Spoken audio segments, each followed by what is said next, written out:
बहुत दिन पहले की बात है। बनारस के नजदीक गंगा के किनारे एक गरीब आदमी अपनी पत्नी के साथ रहता था। उसका नाम राम बाबू था।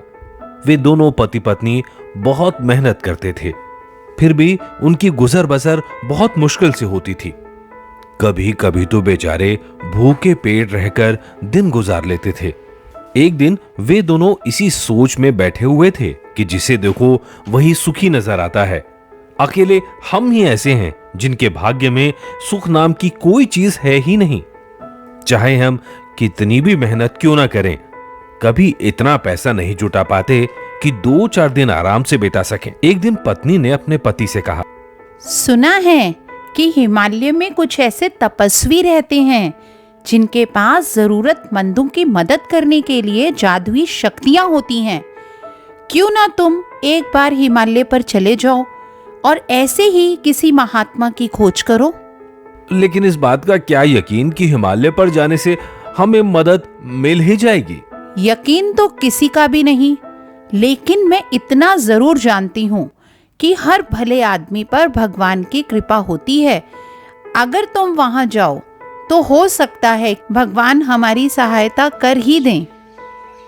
कुछ सोचकर अगले ही दिन राम बाबू हिमालय की तरफ चल पड़े। कुछ दिन पैदल चलने के बाद वे हिमालय की तलहटी में पहुंचे, फिर पहाड़ पर चढ़ने लगे। वहां चारों तरफ बर्फ ही बर्फ थी।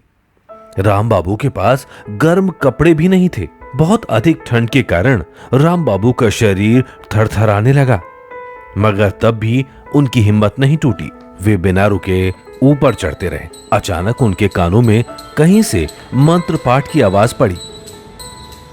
राम बाबू थोड़ा रुक गए और इधर उधर देखने लगे। उनके ठीक सामने से एक जटाधारी लंबी सफेद दाढ़ी वाले महात्मा उन्हीं की ओर चले आ रहे थे। तुम इतनी भयानक सर्दी में इस पहाड़ पर क्या कर रहे हो? महात्मा ने दया भाव से पूछा। बेचारे राम बाबू को कोई जवाब ही नहीं सूझा। वे हाथ जोड़े महात्मा जी की ओर ताकते खड़े रहे। तुम्हें क्या चाहिए? महात्मा ने फिर पूछा। राम बाबू ने जवाब दिया, मुझे आपकी मदद चाहिए। हम लोग बहुत गरीब हैं। कृपा करके कुछ ऐसा कर दीजिए जिससे हमारी गरीबी दूर हो जाए। महात्मा जी को राम बाबू पर दया आ गई। लो, ये शंख ले जाओ। ये तुम्हें हर रोज सोने का एक सिक्का देगा। फिर तुम गरीब नहीं रहोगे। महात्मा जी ने उसे एक शंख देते हुए कहा। शंख लेकर राम बाबू ने महात्मा जी को प्रणाम किया और प्रसन्नता पूर्वक अपने घर की ओर रवाना हो गए। चलते चलते वे बहुत थक गए थे। रास्ते में उन्हें एक व्यापारी के घर रात बितानी पड़ी। व्यापारी ने उनसे पूछा, इतनी रात गए वे कहां से आ रहे हैं? इस पर राम बाबू ने उसे अपनी हिमालय की यात्रा और महात्मा जी के दिए हुए शंख के बारे में विस्तार से बताया। शंख की बात सुनकर व्यापारी को लालच आ गया। उसने शंख चुराने का उपाय सोचा। उस रात जब राम बाबू सो गए तो उसने जादू का शंख चुराकर उसकी जगह उतना ही बड़ा एक मामूली सा शंख रख दिया। राम बाबू दूसरे दिन पौ फटते ही अपनी यात्रा पर निकल पड़े। घर पहुंचकर उन्होंने अपनी बीवी को यात्रा का सारा हाल बताया। महात्मा जी के दिए हुए जादुई शंख के बारे में भी बतलाया। फिर उन्होंने भगवान से प्रार्थना की कि वे उन्हें ईमानदारी का जीवन बिताने में मदद करें। इसके बाद उन्होंने शंख को जांचने का निश्चय किया। राम बाबू ने शंख निकाला और बोले, शंख शंख कृपया करके सोने का एक सिक्का दो। मगर शंख ने कुछ भी नहीं दिया। राम बाबू ने कई बार प्रयास किया, लेकिन शंख से सोने का सिक्का तो दूर, तांबे का एक टुकड़ा तक ना निकला।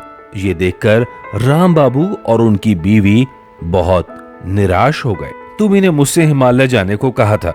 राम बाबू अपनी बीवी से बोले, अब देखो क्या हुआ, उस महात्मा जैसे आदमी ने मुझे बेवकूफ बना दिया। इस पर उनकी बीवी ने कहा, हमें धीरज से काम लेना चाहिए। मुझे लगता है कि जरूर कहीं रास्ते में कोई गड़बड़ी हुई है। हो सकता है कि किसी ने तुम्हारा जादुई शंख चुरा कर उसकी जगह मामूली शंख रख दिया हो। ऐसा होने की तो कहीं कोई संभावना ही नहीं थी। मैं रात में एक व्यापारी के घर रुका था, लेकिन वह तो बड़ा ही भला और ईमानदार आदमी था। तुमने कहीं उसे यह तो नहीं बतलाया कि तुम्हारे पास जादुई शंख है? हाँ, बताया था, सब कुछ बतलाया था, राम बाबू ने कहा। ठीक है, अब तुम एक काम करो, कुछ दिन ठहर कर एक बार फिर उस व्यापारी के घर जाओ और रात में वहीं रुको। साथ में यह मामूली शंख भी ले जाना। व्यापारी तुमसे तरह तरह के सवाल पूछेगा, मैं तुम्हें बताती हूँ कि तुम उसे क्या जवाब देना। इसके बाद राम बाबू की बीवी ने उसे वह सब कुछ समझाया जो उसे व्यापारी से कहना था। 7 दिन बाद राम बाबू एक बार फिर घर से बाहर निकले और शाम ढलने तक उसी व्यापारी के घर जा पहुंचे। आज फिर कैसे आ गए? व्यापारी ने पूछा। क्या बताऊं? राम बाबू ने कहा, जो शंख मुझे महात्मा जी ने दिया था वह तो मामूली शंख निकला, उससे कोई सोना वोना नहीं निकला। तब मैं फिर महात्मा जी के पास गया, उन्होंने कहा कि शायद गलती से ऐसा हो गया होगा। उन्होंने मुझे एक और शंख दिया है, ये शंख रोज सवेरे एक की बजाय 2 सोने के सिक्के दिया करेगा। अब मैं इसी नए शंख को लेकर घर जा रहा हूँ। तुम मेरे पुराने दोस्त हो, इसलिए सोचा कि तुम्हारे घर से होता हुआ जाऊं। ओह, तुम्हारे आने से मुझे बड़ी खुशी हुई। व्यापारी ने कहा, आज रात मेरे यहाँ रहो, यहाँ तुम्हें किसी तरह की तकलीफ नहीं होगी। उस व्यापारी ने तो जादू के शंख का चमत्कार देखा हुआ था। अब वह उस शंख की फिराक में था जो एक के बदले 2 सोने के सिक्के देता। व्यापारी ने राम बाबू को बढ़िया खाना खिलाकर एक आरामदेह चारपाई पर सुला दिया। जब राम बाबू सो गए तो उसने चुपके से उनका शंख निकालकर उसकी जगह पहले वाला चुराया हुआ शंख रख दिया। दूसरे दिन सवेरे राम बाबू अपना शंख लेकर घर की ओर चल दिए। उनके जाने के बाद व्यापारी बहुत खुश हुआ। उसने अपनी बीवी को नया शंख मिलने की बात बताई और फिर नहा धोकर शंख के सामने पूजा करने लगा। शंख, ओ शंख, सोने के 2 सिक्के दो, उसने कहा। मगर शंख से कुछ नहीं निकला। व्यापारी ने फिर प्रयास किया, हाथ जोड़कर प्रार्थना की, लेकिन शंख से फूटी कौड़ी भी नहीं निकली। व्यापारी ने उस शंख को उठाकर गौर से देखा। तब जाकर उसकी समझ में आया कि वह जादुई शंख नहीं बल्कि उसी का पुराना शंख है जो उसने राम बाबू के जादुई शंख की जगह चोरी से रख दिया था। राम बाबू ने घर पहुंचकर वह शंख अपनी बीबी को दिखलाया। उस शंख से अगले दिन सवेरे सोने का एक सिक्का निकल आया। उसके बाद रोज सवेरे शंख एक एक करके सोने के सिक्के देता रहा। इस प्रकार राम बाबू की गरीबी हमेशा के लिए मिट गई और वे दोनों सुख से दिन बिताने लगे। उधर व्यापारी अपनी होशियारी पर हाथ मलता रह गया। लेखक शंकर। ऐसी और भी कहानियों के लिए हमारा चैनल सब्सक्राइब करें और हाँ, बेल आइकन दबाना ना भूलें ताकि आपको अगली कहानी जल्द मिल सके।